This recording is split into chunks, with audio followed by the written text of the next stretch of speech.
बिस्मिल्लाहिर्रहमानिर्रहीम। अस्सलाम वालेकुम, सुबह बखैर और खुश आमदीद मॉर्निंग विद फरा में। दुआ और उम्मीद यही आप जहां कहीं हैं बिल्कुल ठीक ठाक हो, जिंदगी मजे, सुकून और खैरियत के साथ गुजर रही हो। एक रिसर्च जो कि पिछले दिनों रेफरेंसेस में हमने उसका जिक्र किया, लेकिन कभी तफसील से आपके साथ शेयर करने का मौका नहीं मिला। मुकम्मल तफसील के साथ तो अभी भी मैं नहीं बता सकती, लेकिन बहुत तेजी के साथ आपको उसके बारे में बताते हुए डॉक्टर स्टीफन कार्लिमन एक ऐसे शख्स थे जो कि रहे हैं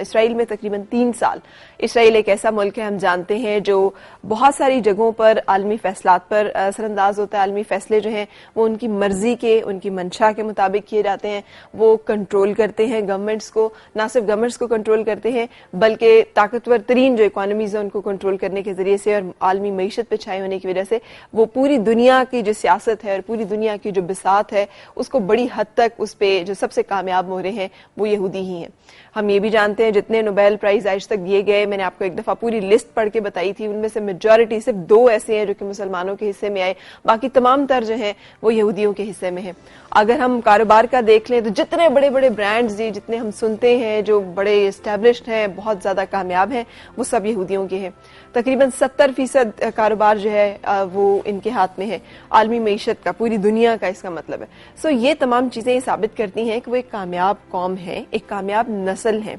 ऐसी कुछ उनमें गुण, ऐसे कुछ हुनर, ऐसे कुछ वस्फ जरूर है जिसके बिना पर वो पूरी दुनिया में अपनी ताकत का, अपनी काबिलियत का लोहा मनवाते हैं। डॉक्टर स्टीफन कार्लिमन जब 3 साल के अरसे में वहां पर रहे अपने मुख्तलिफ प्रोजेक्ट्स में, तो उसमें एक उन्होंने ये भी किया, उन्होंने ऑब्जर्व करना शुरू किया कि आखिर वजह क्या है, आखिर ऐसी बात क्या है, क्या ये अल्लाह ताला की तरफ से ही इनको ब्लेस्ड है कि इतने ज़हीन है या इतनी काबिलियत है इनमें कि इनको कोई हरा नहीं सकता, मात नहीं कर सकता जिस मैदान में हम देखें ये छाए हुए हैं, और या फिर इसकी वजह कुछ अवामिल हैं, कुछ ऐसी खास बातें हैं जो कि इनकी तर्ज जिंदगी में, जो इनके तर्ज फिक्र में, जो कि इनके लाइफ स्टाइल में शामिल है, जिसकी वजह से इन लोगों के अंदर वो सलाहियतें पैदा हो जाती हैं। याद रहे कि इसराइल को अगर आप नक्शे पे देखें ना तो आपको बिल्कुल एक पॉइंट लगाना, डॉट लगाना पड़ता है, और डॉट से थोड़ा सा बड़ा वो एरिया है जो कि इसराइल के नक्शा जो है पूरी दुनिया के ऊपर जितना शो होता है। आबादी उसकी तकरीबन 61 लाख आप कह सकते हैं। जो अगर रावलपिंडी इस्लामाबाद में जो लोग रहते हैं तो जितना ये एरिया है दोनों शहरों को अगर आप देखें, इससे बड़ा मुल्क नहीं है और तकरीबन इससे ज्यादा आबादी नहीं है, लेकिन उन लोगों की इतनी, मतलब उनमें से हर बंदा जो है वो एक जाइंट, हर बंदा जो है वो इंतहाई काबिल। सो जो उन्होंने रिसर्च की उसके नतीजे में उन्हें पता चला कि माएँ उन्हीं दिनों से जबकि वो एक्सपेक्ट करती हैं, जिसे हम अर्ली ट्राइमेस्टर ऑफ प्रेगनेंसी कहते हैं, यानी जब अभी बिल्कुल हमल ठहरता ही है, तो वो बाकायदा रियाजी की मशकें, मैथ्स के क्वेश्चंस जो हैं वो सॉल्व करती हैं, और डेफिनेटली उनके हस्बैंड जो है उनके साथ उसमें शामिल होते हैं। वो दोनों मिलकर ये प्रैक्टिस करते हैं, और ये प्रैक्टिस बिल्कुल इस तरह से की जाती है कि जिसमें बोला जाता है कि ये हो तो क्या बनेगा, और ये जिसे हम मेंटल मैथ भी कह सकते हैं, और इस तरह की बहुत सारी और डिवाइस्ड एक्टिविटीज हैं जो कि वो लोग कर रहे होते हैं,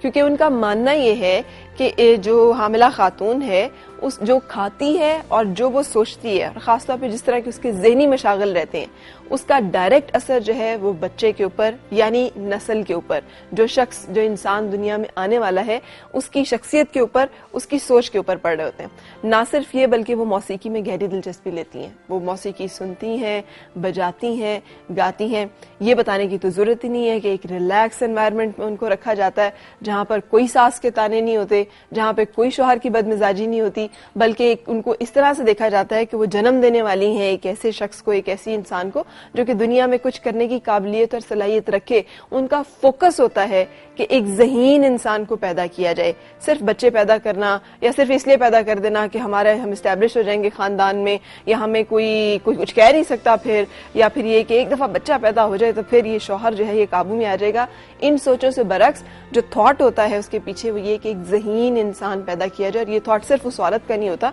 बल्कि उस पूरे खानदान का मतमय नजर जो है वो यही होता है। सो इसी को जब वो सामने रखते हैं और उनके टारगेट और उनकी सोच बिल्कुल क्लियर होती है, तो खाने पीने के ऊपर भी खास दिलचस्पी और खास तवज्जो दी जाती है। हामला खातून की खुराक जो है वहां पे ज्यादातर बादाम, दूध, और कहा जा रहा है कि मछली इसमें शामिल होती है, और ये खजूर, ये तमाम चीजें वो हैं जो कि वो बहुत शौक से अपनी खुराक में लेती हैं। दोपहर के खाने में मछली बहुत शौक से खाती हैं, क्योंकि ये भी उनकी रिसर्च जो है वो साबित करती है कि मछली जो है वो ज़हनी नशोनुमा के लिए बहुत ज्यादा जरूरी है।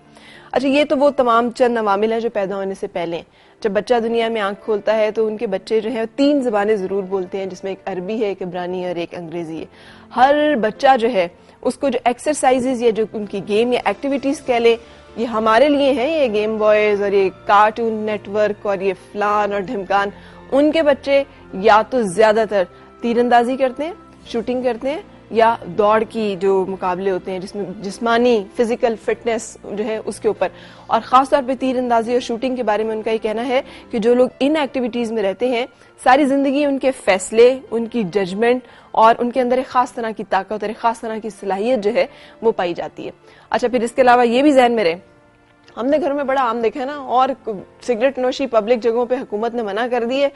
चले टूटी फूटी ही सही पाबंदी लगा दी है। स्कूल्स ने अपने कैंपसेस में अलाउड कर दिया है कि बेटे अगर आपने पीना है तो वो है स्मोकिंग रूम, आप प्लीज वहां जाकर आराम से स्मोक कीजिए और फिर आप बाहर आ जाइए, सब लोगों के दरमियान स्मोक ना करें। लेकिन जब हम अपने घर में होते हैं तो हम इसका भी ख्याल नहीं करते, हम ये भी नहीं देखते कि हम बच्चों में बैठे हुए हैं, बुजुर्गों में बैठे हुए हैं, कोई हामला खातून हमारे पास है, हम आराम से जो है वो सिगरेट निकालते हैं और पीना शुरू कर देते हैं। याद रहे कि सिगरेट के जितने ब्रांड्स हैं वो भी ज्यादातर यहूदियों के यानी ज्यूस जो है उन्हीं के ही हैं, लेकिन उनके अपने घरों में इतनी सख्ती है कि अगर आप मेहमान भी, और मेहमान की बड़ी वहाँ तवाज़ो की जाती है, बड़ी मेहमान के साथ मिलनसारी और जो हम सारी रिवायती कहानियां सुनते हैं मेहमान नवाजी की, वो तमाम उसी तरह से मौजूद है। लेकिन आप उनके घर में सिगरेट नहीं पी सकते। अगर आप पीने का इरादा करें तो वो आपको बड़ी पोलाइटली कह देंगे कि आप बाहर जाके पी के आ जाएं, लेकिन सिगरेट यहाँ नहीं पीनी। क्यों? क्योंकि उनका कहना है और उनका मानना है कि सिगरेट जो है इंसान के डीएनए को, और खास तौर पे अगर आप प्रेगनेंसी में हैं तो जो जीन्स डेवलप हो रही होती हैं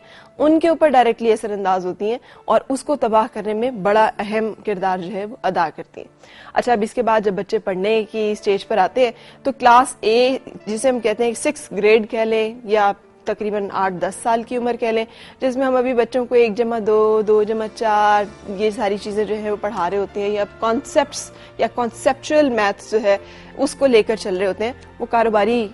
मैथ्स पढ़ाते हैं, जिसमें ये वो आपने देखा होगा हमारे बच्चों को भी बड़ी मुश्किल आती है कि अगर आप किसी दुकान पे गए हैं और आपने 12 अंडे लिए हैं और 12 अंडों की कीमत जो है 14 रुपए थी और आपने 100 रुपए दिए तो वापस कितने आएंगे। सो इस तरह की जो चीजें हैं इसमें वो बड़े कमांड उनको दी जाती है और वो सिखाया जाता है बाकायदा। डॉक्टर स्टीफन कार्लेवन ने यह भी कहा कि जब उन्होंने कंपैरिजन किया कैलिफोर्निया में उन्हीं बच्चों का उसी उम्र के बच्चों के साथ, तो उन्हें पता चला कि कैलिफोर्निया के बच्चे जो हैं वो ज़हनी इस्तेदाद में इसराइल के बच्चों से तकरीबन 6 साल पीछे थे। आप अंदाजा लगा लें, हमारे यहाँ पर जो वर्जन ऑफ स्टडी पढ़ाया जाता है जिसमें कि ये भी नहीं पता होता कि जो पढ़ाया जा रहा है वो क्यों पढ़ाया जा रहा है, उससे क्या टारगेट अचीव करना है, वो टारगेट कितने अरसे में अचीव होगा, और जो टारगेट अचीव होगा उसके बाद जो आइंदा इन द लॉन्ग टारगेट है उसमें ये कितना हेल्पफुल, कितना इंपॉर्टेंट और कितना अहम है और ये कौन सी स्टेज होगी उसकी। हमारा जो निज़ाम तालीम है वो माशाल्लाह बाहर से अचानक कुछ एक्सपर्ट्स आते हैं जो हमें बताते हैं ये चंद चीजें निकाल दें, ये चंद चीजें डाल लें,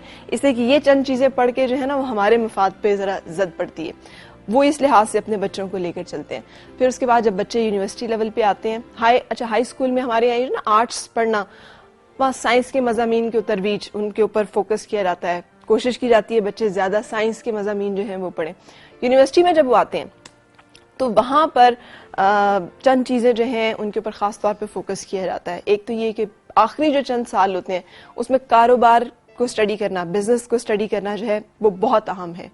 और उन लोगों को पास किया जाता है, ग्रुप्स बनाए जाते हैं जो इख्तराई और अमली मंसूबे बनाएं, प्रोजेक्ट्स डेवलप करें। वो ग्रुप कामयाब होता है जो तकरीबन $10 तक का, 10 लाख डॉलर में लिखा हुआ है,